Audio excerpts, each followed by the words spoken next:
My name is Somia. I am 30 years old. I live in a small, quiet town. People think my life is perfect.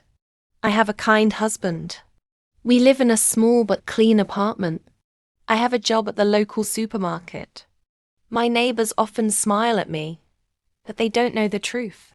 They don't know what I feel inside. Every day I wake up with a heavy heart. Every night I go to sleep with a quiet tear. 1 year ago I made a mistake. I married a man named Daniel. He is 35 years old. Daniel is a very good man. He wakes up early and makes coffee for me. He brings flowers on Fridays. He writes kind notes and hides them in my lunch bag. He calls me my sunshine and kisses my forehead. He loves me, but I do not love him. I try to be kind to him. I say thank you. I smile when I should, but my heart feels empty. I married Daniel because I was heartbroken. Before him, I was with another man. His name was Mark. He was my first love. Mark left me one cold winter. He said he was not ready for love, but I loved him deeply. When he left, I felt lost. I cried for many weeks. I could not eat. I could not sleep. My heart felt broken. That was when Daniel came into my life. He was kind. He listened. He smiled often. He never asked too many questions. One evening he said, "Sophia, you are special. I want to make you happy." I was still sad. But I said yes. I said yes to dinner. I said yes to his help. And one day I said yes to his marriage proposal. I thought maybe love will come later. Maybe my heart will heal. Maybe he will make me happy. But I was wrong. Now every day I pretend. I pretend to be the woman he needs.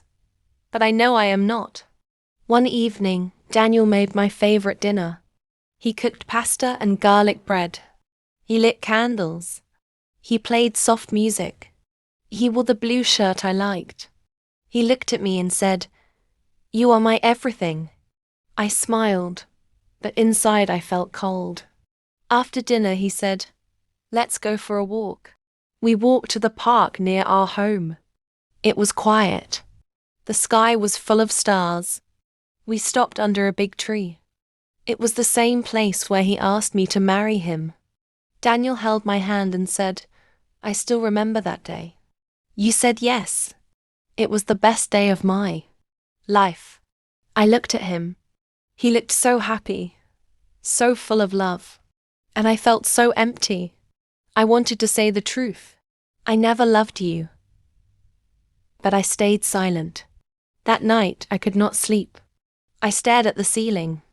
My chest felt heavy. My eyes were tired from holding back tears. The next morning I went to work. I smiled at customers. I scanned groceries. I made small talk. But I felt like I was not real. Like I was acting in someone else's life. Like I was living a story that was not mine. After work, I came home. Daniel greeted me with a kiss. He asked, "How was your day?" I said, "It was fine." And I smiled again. That evening, I talked to my best friend. Her name is Mia. We sat in a small cafe near the lake. She looked at me and said, "Somia, you look tired. Is everything okay?" I took a deep breath. I looked down at my hands. Then I said, "I don't love him, Mia. I never did." Mia was quiet. Then she said, "Somia, then why did you marry him?" I was broken, I said. Mark left me. I didn't want to be alone. Daniel was kind. I thought it would be enough. Mia touched my hand. "You deserve to be happy," she said. "And so does he." I nodded, but inside I felt more confused. Was it too late? Did I ruin both our lives? That weekend, Daniel planned something special. He bought 2 movie tickets. He said, "Let's go out tonight. I want to see you smile again." I didn't want to go. But I said yes. I always said yes. I wore a nice dress. I brushed my hair. I put on red lipstick. I looked beautiful on the outside, but inside I felt nothing. At the movie theater, Daniel held my hand. He laughed during the film. He looked at me often. I tried to smile. After the movie, he said, "That was fun, right?" I said, "Yes, but I was not happy." That night, we sat on the couch. He made tea for both of us. He put his arm around me and whispered, "I missed you, Sophia." I looked away. I could not answer. In my heart, I was screaming, "Please stop. Please let me go." But I stayed quiet again. The next morning, Daniel cooked breakfast. He made eggs and toast. He smiled and said, "Let's have a good day today." I looked at him. He was trying so hard and I was breaking a little more each day. I went to the bedroom and closed the door. I sat on the bed and cried. I took my journal and wrote, "I am living a life that doesn't belong to me. Daniel is a good man, but I am not the right wife for him. Every time I smile, it's a lie." I closed the journal. I looked in the mirror. I saw a tired face, a sad woman, a woman full of guilt. That night, I stood by the window. I looked at the street. Children were laughing. A dog was running. The sun was setting. The world was alive. But I felt stuck. I felt frozen in a place I didn't want to be. Then Daniel walked in. He held a small box in his hand. He said, "I have a surprise." He gave me the box. Inside was a necklace with a small gold heart. He said, "This is my heart. It's yours." I wanted to cry, but I smiled and said, "Thank you." I put the necklace on the table. Later that night, I sat alone in the dark. I whispered to myself, "I cannot live like this forever." Before I share the rest of my story, I need to know, where are you listening from? Knowing someone hears me, understands me, gives me strength. The next morning, Daniel was in the kitchen early. He made pancakes and coffee. When I walked in, he smiled and said, "Good morning, my love." I smiled back, but it was small, weak. I sat down at the table. He placed a plate in front of me and poured the coffee gently. His every move was kind, thoughtful, and that made it harder. I didn't want to hurt him, but I couldn't keep pretending. That afternoon, I called Mia again. "Mia, I feel stuck," I said quietly. "Every morning, I want to leave. Every night, I stop myself." Mia didn't speak for a few seconds. Then she said, "So Mia, sometimes love doesn't come later. Sometimes it never comes. And that's okay. But you can't live in a lie." I knew she was right. But saying the truth to Daniel, that scared me more than anything. Later that week, Daniel came home with a soft look in his eyes. He sat beside me on the sofa and held my hand. "So Mia," he said, "can I ask you something?" I turned to him nervous. "Yes." He looked down, then back at me. "Do you want to have a baby?" My heart stopped for a moment. He continued, "I think maybe it will bring us closer. Maybe it will help us grow together." I didn't know what to say. A baby with a man I didn't love. I looked away. My throat felt dry. "I'm not ready," I whispered. He nodded slowly. "Okay," he said softly. "I understand." But I could see the pain in his eyes. He was hoping, still hoping. And I had nothing to give. That night, I wrote again in my journal, "A child won't fix this. It will only bring more sadness. I feel like I'm drowning in kindness. Daniel deserves love. I can't give it." The next few days were quiet. I spoke less. I moved slower. I felt like I was walking through heavy water. One Sunday evening, I packed a small bag. I folded a few clothes. I took my toothbrush, my phone charger, and my journal. Daniel was asleep in the bedroom. I stood at the front door holding the bag. My hands were shaking. I looked back at him one last time. He was lying on the bed, peaceful, breathing softly. I couldn't do it. I put the bag down. I sat on the floor. I cried into my hands. I didn't want to hurt him, but I couldn't keep hurting myself either. The next morning, I tried to act normal. I got dressed. I went to work. I helped customers at the supermarket. I smiled at an old woman buying bread. I carried a heavy box for my manager, but inside I was a storm.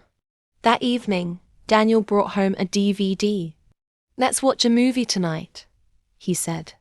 "Just us." I nodded. I didn't want to say no. We sat on the couch. He laughed during the funny parts. He kept looking at me, waiting for a smile. I tried, but it didn't feel real. After the movie, he held my hand. "I miss this," he said. "Just being close to you." I didn't answer. That night, I couldn't sleep again. I stared at the ceiling, listening to the quiet sounds of the apartment. The fridge humming, a clock ticking, Daniel's soft breathing. The next day, I met Mia at the cafe near the lake. The sky was grey. The wind was cold. "You don't look well," Mia said. "You look tired." I nodded. "I feel like I'm in a small box with no door," I said. "I want to leave, but I'm scared. Everyone will say I'm selfish. They'll say I hurt a good man." Mia leaned closer. "So Mia, no one can live your life. If you're not happy, that is the truth. And Daniel deserves the truth too." Her words stayed with me. That night, I made tea for both of us. I placed the cups on the table. My hands were shaking. I sat down beside Daniel and looked at him. "I need to tell you something," I said. He looked at me. His eyes were calm, but I could see worry behind them. "Okay," I took a deep breath. "Daniel, I care about you. You are kind. You are good. But I don't love you. I never did." He didn't say anything. I kept going. "I married you because I was hurting. I thought love would come later. But it didn't." Daniel looked down at his hands, then softly he said, "I knew." I looked at him surprised. "You did?" "I saw it in your eyes, Somia," he said. I just didn't want to believe it. Tears filled my eyes. "I'm so sorry," I whispered. "I never wanted to hurt you." Daniel nodded slowly. "I love you. I really do. But I can't be the only one trying. If your heart isn't here, I can't hold you back." His words broke something inside me. He was still gentle even in pain, even after hearing the truth. We sat in silence for a long time. No shouting, no anger, just sadness. A soft, quiet sadness that filled the room like smoke. That night, I slept on the couch. I stared at the wall thinking I told the truth. I finally told the truth. The next few days were strange. We still lived in the same apartment, but we barely spoke. I stayed in the small guest room. Daniel slept alone in our bedroom. In the mornings, he still made coffee. He still left a cup for me on the table. But now there were no little notes, no flowers, no smiles, only silence. I went to work and tried to stay busy. I helped customers. I restocked shelves. I smiled when needed. But inside, I was always thinking. One afternoon, Mia came to see me. She gave me a long hug. "How are you doing?" she asked. "I'm okay," I said. "It's hard, but I feel more honest now." Mia smiled. "That's a good start. What will you do next?" I looked down. "I think I need to leave," I said quietly. "It's time." That evening, I sat down with Daniel. "I think I should move out," I said. He nodded. He didn't look surprised. "Do you have somewhere to go?" "Yes," I said. Mia offered me her guest room. Daniel looked at me for a moment. Then he said, "I'm not angry. I'm just sad. But maybe this is the right thing." I felt tears in my eyes. "You've always been good to me," I said. "I never deserved you." He gave a small smile. "I don't regret loving you, Somia, even if it ends like this." His words stayed with me all night. The next morning, I started packing. I didn't take much. Just some clothes, my journal, and a few books. The apartment felt heavy with memories, even though we had only lived there 1 year. Daniel helped carry my bag to the door. He looked at me one last time. "Take care, Somia," he said. "Thank you," I said, "for everything." Then I walked out. Mia was waiting in her car. She opened the door and smiled. "Let's go." I got in. We drove away. I didn't look back. At Mia's apartment, I sat in the small guest room and cried. Not because I missed Daniel, but because everything felt heavy, sad, quiet, and also just a little lighter. For the first time, I had told the truth. I had taken a step forward. The days at Mia's place passed slowly. I woke up early, helped her cook, washed dishes, and sometimes sat quietly by the window. She never forced me to talk. She just let me be. Sometimes we watched movies together. Sometimes we ate ice cream on the sofa. And sometimes I just sat alone in the guest room thinking. I felt many things at once. Sadness, guilt, fear, but also peace. I had done something hard. I had told the truth. And even though my heart still felt heavy, it also felt honest. I started going for long walks near the lake. The fresh air helped me think. I watched people walking dogs, riding bikes, drinking coffee on benches. Life was moving. Slowly, I started to feel like I could move too. One day, I walked into a small cafe and saw a flyer on the wall. It said, "Creative writing class every Tuesday at 6 p.m. Come and write your story." Something inside me whispered, "Try this." I signed up. The class was small, only 8 people. The teacher was a kind, older woman named Mrs. Blake. She smiled often and said, "Your story matters, even if you whisper it." The first time I wrote, I felt nervous. My hands shook. I didn't know what to say. But slowly the words came. I wrote about my feelings, my past, my mistakes, and my quiet hopes. One night after class, I sat in my room with my notebook and wrote. I lost love before I even found it. But now I am finding myself. That sentence made me smile. A few weeks later, I got a message from Daniel. My phone buzzed while I was reading by the window. His name made my heart pause. Message said, "Hi, Samia. I hope you're doing okay. I've started a cooking class. It helps me stay busy. No pressure to reply. Just wanted you to know I'm doing fine." I read it 3 times, then I replied, "Hi, Daniel. Thank you for your message. I'm glad you're okay. I joined a writing class. It's helping me too. Wishing you peace and happiness." We didn't talk again, but it felt good to say goodbye in a kind way. A few months later, I found a small studio apartment not far from the supermarket. It wasn't big, but it was mine. I painted the walls light yellow. I put fresh flowers in a jar by the window. I hung a picture of the lake. Every morning I made my own coffee. I sat by the window and watched the world outside. Sometimes I felt lonely, but I also felt free. I still thought about Daniel. I hoped he would find someone who truly loved him. He gave his heart fully. I hoped someone would give theirs to him in return. One day, while cleaning, I found the necklace he gave me, the small gold heart. I held it in my hand for a long time. Then I wrote a short note. "Thank you for your kindness. I couldn't wear it, but I will never forget it." I placed the necklace and note in a small box. The next time I visited Mia, I left the box with her. "Can you give this back to him?" I asked. She nodded. Of course. As the seasons changed, I changed too. I started smiling more. I laughed with the people in my writing class. I felt stronger when I spoke. I felt more like myself.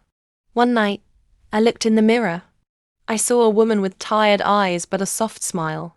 A woman who had been lost but was now walking her own path. I whispered to myself, "It's not a perfect story, but it's mine." I still had quiet days. Days when I felt unsure. But now I listen to my heart. I didn't silence it. I didn't hide from it.